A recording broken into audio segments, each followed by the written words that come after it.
फिरायला लागलं होतं आणि त्याच गावात हिरा नावची एक विधवा बाई राहत होती. पदरात 3 पोरं, सरजासकी आणि तांचं एक बाळ. 2 दिवस झालं हिराची चूल पेटली नव्हती. मग त्या तांच्याला कुठलं आलं हो दूध? ते नुसतंच लालचं पाणी गिळू लागलं.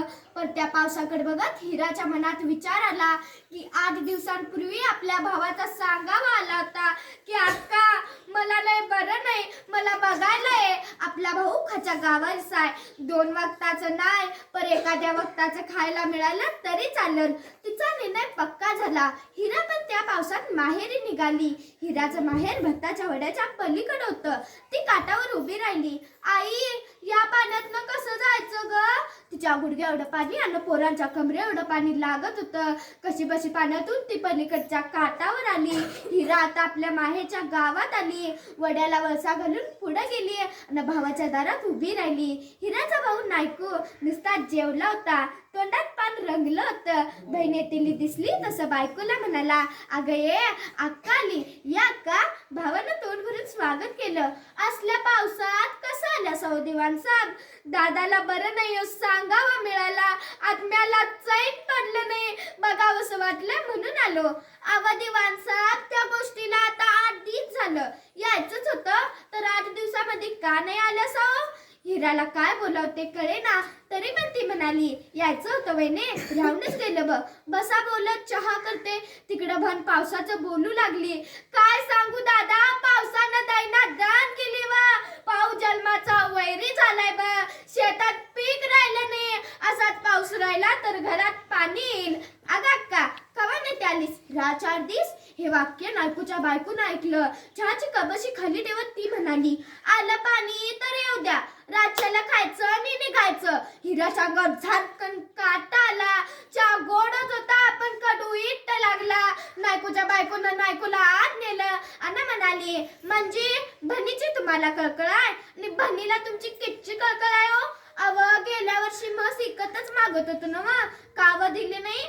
अगं असं का बोलतीस? ती म्हस तिची नव्हती, अर्धलीनं आणली होती. अव, मी काय मग चुक देत होतो? पैकच तर देत होतो ना वा. हे सर्व बोलणे हिराच्या कानावर जात होते. पदराचा बोळा तोंडात गच्च धरून तसाच आवंडा गिळत होती. आईबाबाच्या माघारी भावाच्या दारातून आपण चूक केली असं तिला वाटत होतं. उरावर दगड ठेवून नायकू बाहेर आला आणि म्हणाला, अगं अक्का, का ग बोलनास? तुला आठवते का ग, लहानपणी भत्ताच्या वड्यावर आपण धुवायला गेलतो तेव्हा मी वाहून जात होतो. तेव्हा तूनेच का ग नाही मला वाचवलंस? तेव्हा तू वाचवलं नसतंस तर माझं काय झालं असतं ग? अरे दादा, कशाला मागच्या गोष्टी करतेस? आता मला गेलं पाहिजे, घरात पाणी येईल. नायकूला काय बोलावते कळे ना. त्याने खिशात हात घातला. 5 रुपयाची नोट काढली आणि तानिशाच्या हातात दिली. घरातील शिल्लक दिली आणि येतो दादा वहिनी म्हणत हिरा पाठमोशी झाली. आली हिरा भत्ताच्या काठावर आणि वड्याला हात जोडून म्हणाली, पाठचा भाऊ परका झाला पण तू होऊ नकोस. लेका सर्जा, कसं मी जाऊ पर आपल्या घरला जाऊ. आपलं घर ते आपलंच असतं असं म्हणत सर्जाला सकीला पलीकडच्या काठावर आणून सोडली. परत पत्रात शिरली. बाळाला पत्रात घट्ट बांधलं आणि देवाला हात जोडून म्हणाली, अरे देवा, काय रे माझं सत्व मांडलंस? कुंकुवाचा धनी वारला, तुला दुःख सांगितलं नाही, या मनाला सांगितलं. माझ्यासाठी नाही र, माझ्या लेकांच्यासाठी. काठावर उभारलेल्या सर्जानं ओळखलं की आपली आई वाहून जात आहे. तो तिथनच म्हणाला, आई लवकर इकडे, तू वाहून जाशील. धडाधडा पाणी वाहत होतं. हिरा पाय उचलायला गेली आणि वाचवा. किंकाळी पुराच्या पाण्यात गरून आली. दुसऱ्या दिवशी गावात बातमी पसरली की भत्ताच्या वड्यात कुणा बाईचं मड हाय. मिठीत बाळ बी तसंच आहे. मुठीत 5 रुपयाची नोट बी आहे. आपलीच अक्का साला का म्हणून ऐकून हा बडा फोडला. गावातल्या लोकांनी मिठी सोडायचा प्रयत्न केला पण ती सुटली नाही. अहो, त्या विद्यार्थ्याला सुटली नाही तर या माणसांना तरी काय सुटणार? सर्जानं प्रेताला अग्नी दिला आणि मामाला जाऊन म्हणाला, मामा, माझ्या आईला न बाळाला एवढी सगळी लोक मिळून का जाळतात?